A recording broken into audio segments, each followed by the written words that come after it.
Subscribe చేసేటప్పుడు పక్కనే ఉన్న గంట సింబల్ ను నొక్కి యాక్టివేట్ చేసుకోండి. ఆల్రెడీ సబ్స్క్రైబ్ చేసిన వాళ్ళు కూడా దయచేసి బెల్ బటన్ ను యాక్టివేట్ చేసుకోండి.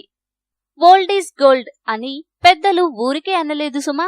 ఎందుకంటే కొన్నిసార్లు పాత వస్తువులు తెచ్చిపెట్టే ధర అంతా ఇంత కాదు, అది ఊహించినంత రేంజ్ లో ఉంటుంది. అందుకే మన పెద్దలు ఎప్పుడో చెప్పారు ఓల్డ్ ఈజ్ గోల్డ్ అని. ఆ మాటకొస్తే పాత వస్తువులు బంగారం కన్నా ఎక్కువే అని చెప్పవచ్చు.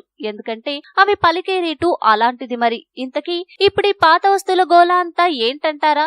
ఏమీ లేదండి, మీకు టైటానిక్ ఓడ గురించి తెలుసుగా. మంచుకొండను ఢీకొట్టి మునిగిపోయింది, అందులో ఉన్న వారందరూ చనిపోయారు. దానిపై ఓ సినిమా కూడా వచ్చింది. అవును, ఆ షిప్పే. దానికి సంబంధించిన ఓ చిన్నపాటి వస్తువును ఈ మధ్య వేలం వేశారట.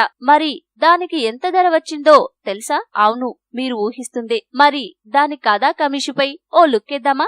ఇంగ్లాండ్ నుంచి న్యూయార్క్ వెళ్తున్న టైటానిక్ షిప్ లో సిడ్నీ సెడ్యూనరీ అనే 23 ఏళ్ల యువకుడు కూడా ఉన్నాడు. అతను అదే ఓడలో వెయిటర్ గా పనిచేస్తున్నాడు. అయితే ఓడ మునిగినప్పుడు అందులో చనిపోయిన 1500 మంది ప్రయాణికుల్లో సెడ్యూనరీ కూడా ఉన్నాడట.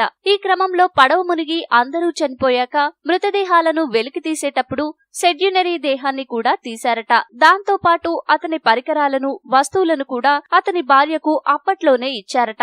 అయితే ఆ వస్తువుల్లో ఓ తాళం చెవి కూడా ఉందట. అది ఓడలో సెడ్యూనరీ లాకర్ కు చెందినది.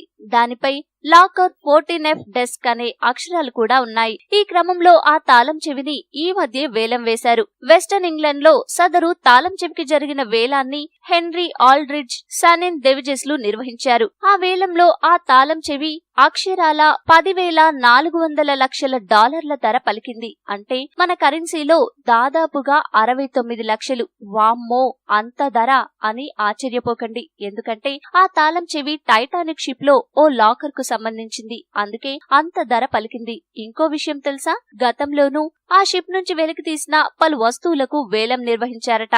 అవి కూడా ఇంతే స్థాయిలో పెద్ద మొత్తంలో ధర పలికాయట. అవును, మరి ముందే చెప్పాం కదా, ఎంతైనా ఓల్డ్ ఈజ్ గోల్డ్ అని.